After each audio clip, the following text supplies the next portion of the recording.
बड़ी मज़े की बात है कि आजकल मैट्रिक एफएससी के स्टूडेंट्स से अगर आप जाकर पूछें कि इकबाल का खुद ही का कॉन्सेप्ट क्या था, तो नॉर्मली आंसर यही आता है कि बच्चे कहते हैं कि यार हमें क्या पता, इकबाल तो कौमी शायर हैं, ये फ़लसफ़ा क्या है। तो यकीनन ये चीज़ समझ आती है कि इकबाल का जो अब एक जो वैल्यू है वो सिर्फ शेर व शायरी तक रह गई है। तो जिसको शेर व शायरी का शौक़ है वो उनको पढ़ लेते हैं, लेकिन मेजॉरिटी जिनका उसके साथ कोई दिलचस्पी नहीं है वो उनको नहीं पढ़ पाते। And that is exact reason कि आज मैं आपको कोई शेर नहीं सुनाऊंगा, इनफैक्ट मैं आपको एक छोटी सी कहानी सुनाऊंगा।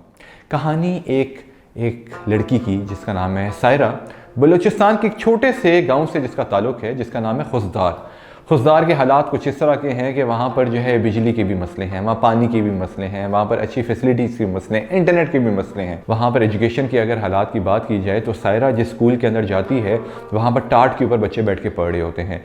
पानी, बिजली, इस तरह के कोई तो कॉन्सेप्ट वहाँ पर है नहीं। वॉशरूम बिल्कुल टूटे हुए वहाँ पर पड़े हुए हैं। गांव वालों ने, लोकल्स ने वहाँ पर आकर अपने जानवर, मंजियाँ अपनी वहाँ पर जो है बांधी हुई होती हैं कि यार ये एक खुली जगह तो यहाँ पर कुछ ना कुछ करते हैं। तो आप खुद अंदाज़ा लगाएं कि वहाँ पर क्या ही तालीम मिलती होगी। टीचर्स वहाँ पर पूरा साल आते नहीं हैं। एग्जाम से 1-2 महीने पहले फॉर्मेलिटी के तौर पर हुकूमत 1-2 टीचर्स वहाँ पर लगा लेती है कि किसी तरह से जल्दी वहाँ पर सिलेबस खत्म हो जाए। And that is exact reason कि वहाँ पर 70% बच्चे 5वीं के बाद अपनी एजुकेशन को कंटिन्यू नहीं कर पाते। 50% बच्चे मैट्रिक में फेल होते हैं, फर्दर 50% बच्चे एफएससी में जाकर फेल होते हैं। इक्का दुक्का बच्चे उन वाले शहरों में से निकलते हैं और फिर ज़िंदगी में कुछ करते हैं। तो आप खुद सोचें कि जिस शहर से पढ़े लिखे लोग नहीं निकल रहे, उन शहरों का क्या बनेगा, फिर ओवरऑल पूरे कंट्री का क्या बनेगा। लेकिन इन सारी चीज़ों के अंदर, सारे मामलात के अंदर, इन सारी मुश्किलात के अंदर जहाँ पर इतने बच्चे ड्रॉप आउट हो रहे हैं, फेल हो रहे हैं, एजुकेशन कंटिन्यू नहीं कर रहे, फैमिली प्रेशर है कि भाई जाओ पढ़ाई का क्या करना है, अर्निंग करो जाकर, सायरा एक ऐसी लड़की बनी जिसकी कहानी थोड़ी सी मुख्तलिफ थी। सायरा की एक सबसे खूबसूरत बात ये थी कि वो खुद ही पे बिलीव करने वाली लड़की थी। She was a self learner. Self learner का मतलब ये कि she was the one who did not want to rely on any school और एकेडमी और टीचर और ट्यूशन और friends. She was the one who actually relied on her self only, on खुद ही, कि भाई खुद ही, मैं इतनी सेल्फ रिलायंट बंदी हूँ कि अगर इस वाली चीज़ के ऊपर अगर जाऊँगी, मैं अगर ये चीज़ें पढ़ूंगी, मैं अगर इन चीज़ों को समझूंगी तो I can definitely S it. Saira ने सिंपली क्या किया कि अब मैं ये वाली बातें आपको इसलिए नहीं बता रहा क्योंकि आई रिप्रेजेंट नियर पियर, और near peer there is something else, another dimension to it. तो सायरा ने एक दिन फेसबुक यूज़ करी थी वहाँ बैठ कर, she comes across this particular platform called near peer. उसको वो देखती है, कोर्स है, उसको वहाँ पर इनरोल करती है, और इनरोल करके उसमें वीडियो लेक्चर्स हैं। जब दिल किया, जैसे दिल किया, पढ़ाई करी है, नहीं पढ़ाई करी, जो चीज़ स्कूल में पढ़ा रही हैं ठीक है, समझ आ गई, नहीं समझ आई, नियर पियर पर आकर पढ़ लिया। लेकिन ऑल एंड ऑल, और शायद नियर पियर से नहीं, हो सकता है उसने 4 और जगहों से भी पढ़ा हो सकता है उसने यूट्यूब से भी पढ़ा हो सकता है उसने गूगल के ऊपर 4 डिफरेंट सोर्सेज निकाल के पढ़ा हो। लेकिन she was a self reliant person. She was the one जिसने अपने ऊपर बिलीव रखा। And fast forward, she scored an amazing score in SATs। SAT एक ऐसा टेस्ट है जो खुजदार, क्या लाहौर में भी बैठे हुए बहुत सारे बच्चों को नहीं पता होता कि ये टेस्ट क्या चीज़ है। वो खुजदार में बैठी हुई SAT के अंदर उसने 1400 से ऊपर नंबर लिए। और ये वो लड़की है जो कि फास्ट फॉरवर्ड अगर मैं कहानी सुनाऊँ तो she got 100% scholarship in one of Pakistan top university, that is LUMS. माशाल्लाह, that is the story of Saira.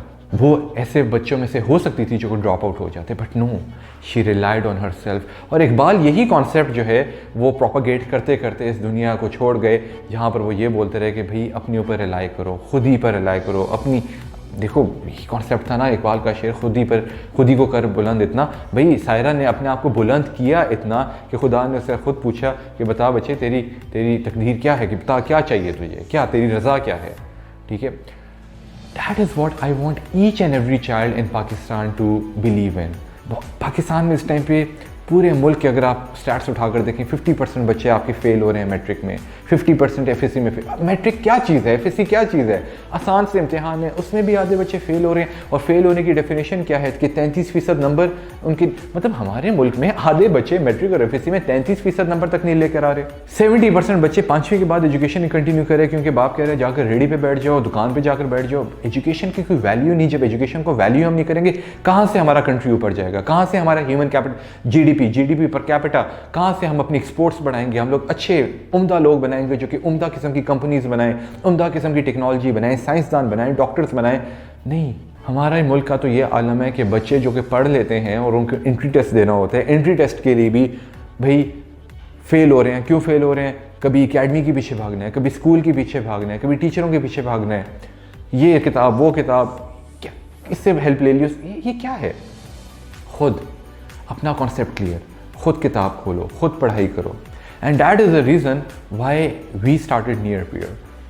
This is not an advertisement of near peer, this is a propagation of an idea जो कि near peer के बगैर भी आप पूरा कर सकते हैं। लेकिन the reason why we started near peer और why any education technology platform exist in the world is so that you can become self reliant, so that you can have the control of your learning. इस time पे मसला यही है कि school, academy, teacher के पीछे भागते भागते तुम लोगों ने अपने आप को रिलायंट बना लिया है। भाई इससे पूछ लूंगा, इससे नहीं होगा, इससे पूछ लूंगा, इससे नहीं होगा, इससे पूछ लूंगा। What is that? That won't lead you to anywhere. The idea should be कि आप अपने ऊपर rely करें. Now you have the video lectures, you have the notes, books, 24/7 access of the instructors. You have everything on near peer, for example.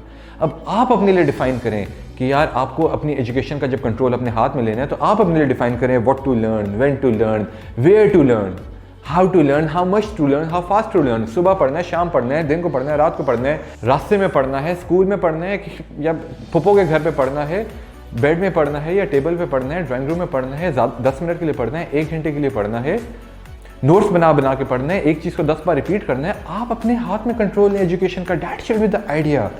The idea should not be running after different places. The idea should be you become self-reliant for your own self. You develop your खुदी to the level जहाँ पर खुदा खुद आकर पूछे कि बता तेरी रज़ा क्या है. That will be the time जब आप फेलियर से बचेंगे और आप सक्सेसफुल बनेंगे, आप सक्सेस की हाइट्स को जाकर पकड़ेंगे. ना एंट्री टेस्ट फेल होगा, ना मैट्रिक फेल होगा, ना एफएससी फेल होगा, आप एजुकेटेड बनेंगे. You need to take control of your learning so that you can fall in love with learning, and that is what we do at Near Peer. तो I hope कि सायरा की इस छोटी सी story ने आपको ये चीज़ बता दी हो कि इकबाल का जो खुदी का कॉन्सेप्ट है that is not some rocket science के अगर आपको शेर व शायरी का शौक़ है तभी आपको समझ है, आपको ऐसे भी समझ आ सकता है. तो आज इकबाल डे के ऊपर मैं आपको दावत देता हूँ इसी बात की कि इकबाल को पढ़ें, इकबाल को समझें. इकबाल सिर्फ हमारे कौमी शायर नहीं, मेरे नज़दीक तो इकबाल हमारे कौमी फ़लसफ़ी भी थे. सही है. और फ़लसफ़े को समझने के लिए शेरों की सिर्फ ज़रूरत नहीं है, अशार की ज़रूरत नहीं है. उसके लिए आप उनको उनके टेक्स्ट को पढ़ें, ठीक है. उससे भी आप इंस्पायर हो सकते हैं. और उसकी इंस्पिरेशन मैं चाहता हूँ आप सिर्फ ये पकड़ें कि आप अपनी खुदी को डेवलप कर लें. वंस यू डू डैट, यकीन माने कामयाबी आपके कदम चूमेगी. Good luck. Thank you.